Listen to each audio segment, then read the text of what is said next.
ओम शांति। प्यारे भाई बहनों, आपका स्वागत है हमारे 7 दिन के साप्ताहिक कोर्स की श्रेणी में। आज हम आपको बताने वाले हैं परमात्मा का दिव्य अवतरण। शिव का अर्थ है कल्याणकारी।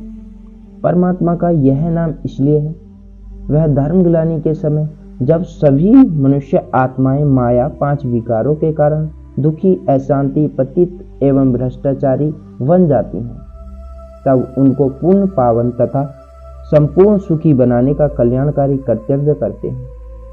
शिव ब्रह्मलोक में निवास करते हैं और वे कर्म भ्रष्ट तथा धर्म भ्रष्ट संसार का उद्गम करने के लिए ब्रह्मलोक से नीचे उतरकर एक मनुष्य के शरीर का आधार लेते हैं।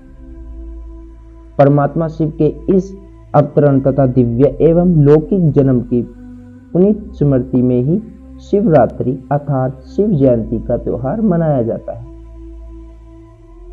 परमात्मा शिव जो साधारण एवं बुद्ध मनुष्य के तन में अवतरित होते हैं, उसको वे परावर्तित के बाद परम पिता ब्रह्मा नाम देते हैं। उन्हीं की याद में शिव की प्रतिमा के सामने ही उनका वहन नदी का दिखाया जाता है, क्योंकि परमात्मा सर्व आत्माओं के माता पिता हैं। इसलिए वे किसी माता के गर्भ से जन्म नहीं लेते, बल्कि ब्रह्मा के तन में सन्निवेश अजन्मा परमात्मा शिव के दिव्य जन्म की रीति न्यारी। परमात्मा शिव किसी पुरुष के बीच से अथवा किसी माता के गर्भ से जन्म नहीं लेते, क्योंकि वे तो स्वयं ही सबके माता पिता हैं। मनुष्य सृष्टि के चेतन बीज रूप है और जन्म मरण तथा कर्म बंधन से रहित है। अतः वे एक साधारण मनुष्य के बुद्ध अवस्था वाले तन में प्रवेश करते हैं। इसे ही परमात्मा शिव का दिव्य जन्म अथवा अवतरण भी कहा जाता है, क्योंकि जिस तन में वे प्रवेश करते हैं वह एक जन्म मरण तथा कर्म बंध चक्र में आने वाली मनुष्य आत्मा ही एक शरीर होता है। वह परमात्मा का अपना शरीर नहीं होता।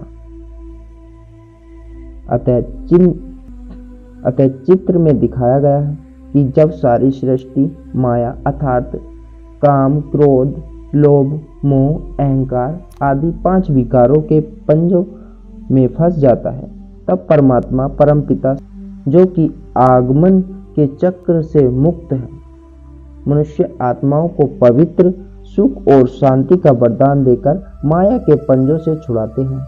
वे ही सहज ज्ञान और राजयोग की शिक्षा देते हैं तथा सभी आत्माओं को परमधाम में ले जाते हैं तथा मनुष्य एवं जीवन मुक्ति का वरदान देते हैं। शिवरात्रि का त्योहार फागुन माह, जो कि विक्रम संवत का अंतिम मास होता है, में आता है। उस समय कृष्ण पक्ष की चतुर्दशी होती है और पूर्ण अंधकार होता है। उसके पंचतम शुक्ल पक्ष का आरंभ होता है और कुछ ही दिनों बाद नया शबद प्रारंभ होता है। अतः रात्रि की तरह फागुन की कृष्ण चतुर्दशी भी आत्माओं को अज्ञान, अंधकार, विकार अथवा आसुरी लक्षणों की पारकष्ट के अंतिम चरण का बोध है। इसके पश्चात आत्माओं का शुक्ल पक्ष अथवा नया कल्प प्रारंभ होता है, अर्थात ज्ञान और दुख के समय का अंत होकर पवित्र तथा सुख का समय शुरू होता है। परमात्मा शिव अवतरित होकर अपने ज्ञान, योग तथा पवित्र द्वारा आत्माओं में आध्यात्मिक जागरूकता उत्पन्न करते हैं।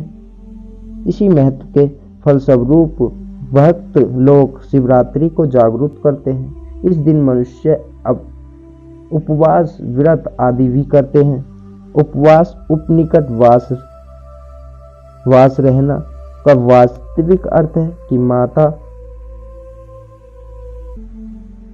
परमात्मा के समीप हो जाता है।